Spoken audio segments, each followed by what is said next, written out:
name's the Revd Gail and I'm Methodist minister at Totley Methodist Church and Dore Methodist Church. As we start our journey through Holy Week together, we're going to be using this account of John's Gospel to meet some of the people involved in the Passion story and to be drawn into some of the events. For some of you, these may be familiar, for others new. But whether they are well-known stories or not so well-known, God always has something fresh to tell us through His Word. So come with me now and meet the woman who anointed Jesus. And in your mind's eye, imagine the scene before you. There is a sparse room. It's a stone house in Bethany in Jerusalem. There's not much furniture here. A couple of small wooden chests, a simple low table, some bright material folded neatly in the corner, an earthenware jar, and some sleeping mats have been unrolled for those who come in to sit upon. It's a familiar place for Jesus, a place where He often comes to relax and unwind in the evening. And in that room, within that setting, something very unexpected happens. I'm reading from John's Gospel, chapter 12, verses 1 to 8. 6 days before the Passover, Jesus came to Bethany, where Lazarus lived, whom Jesus had raised from the dead. Here a dinner was given in Jesus' honour.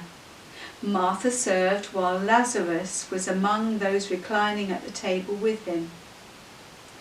Then Mary took about ½ litre of pure nard, an expensive perfume, and she poured it on Jesus' feet. She wiped His feet with her hair. And the house was filled with the fragrance of this perfume.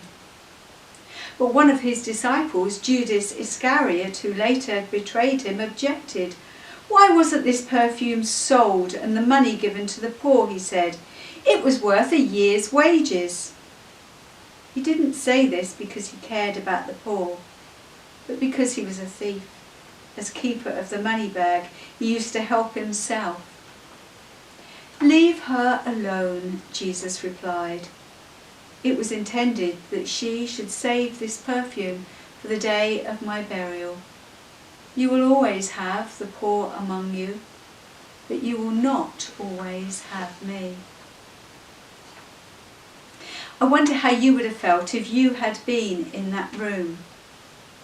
Bearing in mind the culture, this was a very daring move for Mary, to come and sit at the feet of Jesus, a rabbi.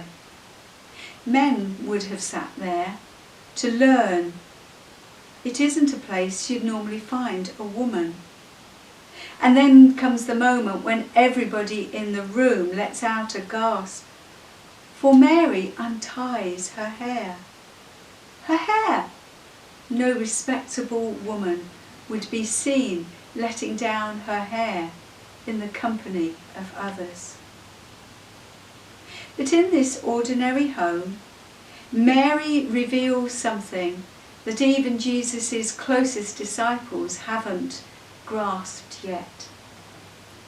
The time was coming when His body would need to be anointed at His burial. A new chapter of God's continuing story of redemption is just about to be opened. And Mary, in this ordinary house, makes an extraordinary gesture. She reveals her utter devotion to Christ, and she reveals her motives, which were not self-seeking, but self-giving.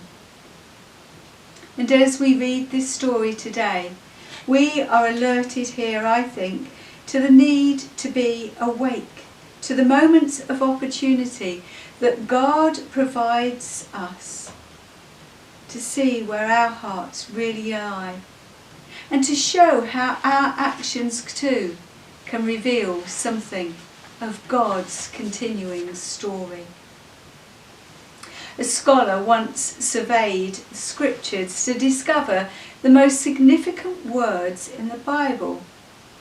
He wanted to find the saddest word, the happiest word, the most emotional word, and so on. When he came round to trying to find the most dangerous word, he identified it as later. Mary didn't wait till later. She seized the moment with her act of love. She could have simply told Jesus how much she loved him. But talk is cheap, and Mary wanted to demonstrate it with a reckless love that didn't count the cost.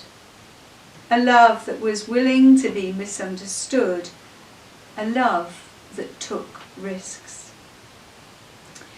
I have a colleague who is a Methodist minister, and he's one of the best evangelists I've ever known. He's a great preacher too, but that isn't where he seizes his best moments.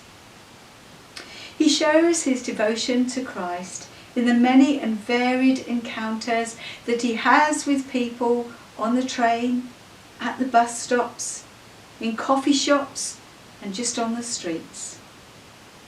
He has a wonderful gift to seize the moment and to be a blessing to others.